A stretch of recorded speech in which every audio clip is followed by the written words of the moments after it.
লুণ্ঠনকারী smart meter বাতিল করো, smart মিটারের নামত রাইজক লুণ্ঠন করা বন্ধ করো, বন্ধ হয়ে থাকা ফুট ওভার ব্রিজ অনতিবিলম্বে নির্মাণ করার ব্যবস্থা করো, স্টেশনের বন্ধ হয়ে থাকা ফুট ওভার ব্রিজ অনতিবিলম্বে নির্মাণ করার ব্যবস্থা করো। মিটারের নামত রাইজক লুণ্ঠন করা নচলিব, অত্যাবশ্যকীয় সামগ্রীর মূল্য বৃদ্ধি রোধ করার ব্যবস্থা করো, অত্যাবশ্যকীয় সকল সামগ্রীর মূল্য বৃদ্ধি রোধ করার ব্যবস্থা করো। অনতিবিলম্বে নির্মাণ নোহোৱালৈকে আমাৰ সংগ্ৰাম চলিছে, চলিব। ৰাইজক হাৰাশাস্তি কৰা নচলিব। স্মাৰ্ট মিটাৰৰ নামত ৰাইজক লুণ্ঠন কৰা এই চৰকাৰ হায় হায়। স্মাৰ্ট মিটাৰৰ নামত ৰাইজক লুণ্ঠন কৰা এই চৰকাৰ হায় হায়। ফুট ওভাৰ ব্ৰিজ অনতিবিলম্বে নিৰ্মাণ নকৰা প্ৰশাসন ৰেল বিভাগ হায় হায়। প্ৰতিনিধি হায় হায়। বঙাইগাঁও ৰেল ষ্টেচনত বিভিন্ন ধৰণৰ আঁকোৱা পূৰ্ণ নোহোৱালৈকে আমাৰ সংগ্ৰাম চলিছে, চলিব। অনতিবিলম্বে বাতিল কৰিব লাগিব। বঙাইগাঁও ৰেল ষ্টেচনত ফুট ওভাৰ ব্ৰিজ অনতিবিলম্বে নিৰ্মাণ কৰিব লাগিব।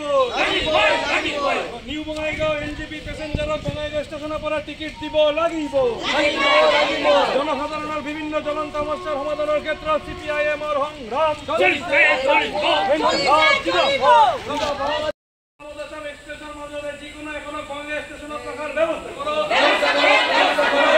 মাৰণমুখী স্মাৰ্ট মিটাৰ বাতিল কৰো, ৰাইজক টেটু চেপা দিয়া স্মাৰ্ট মিটাৰ বন্ধ কৰো।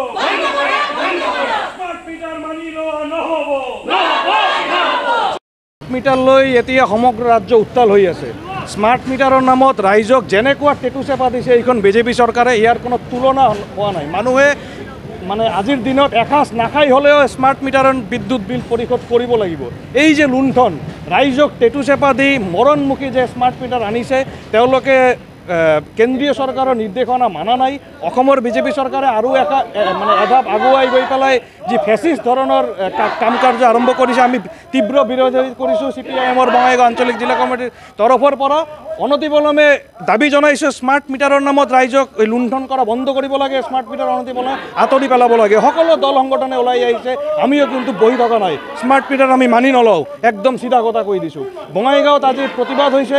বঙাইগাঁৱৰ স্থানীয় কিছুমান ৰেল সংক্ৰান্ত সমস্যা তথা সৰ্বসাধাৰণ ৰাইজৰ বিভিন্ন জ্বলন্ত সমস্যা, মূল্যবৃদ্ধি, ঔষধ, জীৱনদায়িনী ঔষধকে ধৰি সকলো খাদ্য সামগ্ৰীৰ মূল্যবৃদ্ধি হৈছে। আজিৰ দিনত ৰাইজক একপিনে মানে বিভিন্ন ধৰণৰ টেক্সৰ জেপাৰে টোল টেক্সৰ মাজেৰে বিভিন্ন ধৰণে ৰাইজক হাৰাশাস্তি কৰা হৈছে।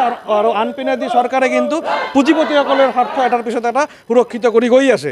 আমি চাইছোঁ বঙাইগাঁও ষ্টেচনৰ কিছুমান সমস্যা আজি বিগত বহুদিন ধৰি আমি লক্ষ্য কৰি আছোঁ।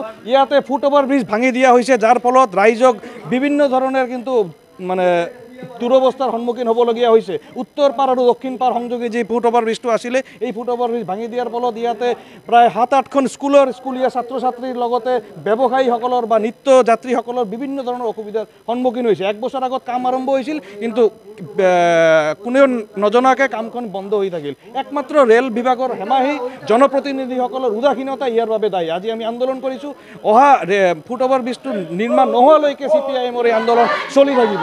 ইয়াত আমি দাবী জনাইছোঁ দূৰণিবতীয়া ৰেল এখন ষ্টপেজ দিব লাগে ৰাতিৰ ক্ষেত্ৰত, আৰু দাবী জনাইছোঁ বঙাইগাঁও ষ্টেচনৰ পৰা টিকেট দিব লাগে। যি পেছেঞ্জাৰ NGP পেছেঞ্জাৰৰ ইয়াৰ পৰা ইয়াৰ টিকেটটো বঙাইগাঁও ষ্টেচনৰ পৰা দিব লাগে। এইকেইটা দাবী লৈ আৰু বিভিন্ন ৰাজ্যৰ বা দেশৰ জনসাধাৰণৰ জ্বলন্ত সমস্যা লৈ আমি আন্দোলন কৰিছোঁ। অনাগত দিনত আমি আমাৰ দাবী পূৰণ নোহোৱালৈকে আমাৰ সংগ্ৰাম আমি কৰি যাম অব্যাহত।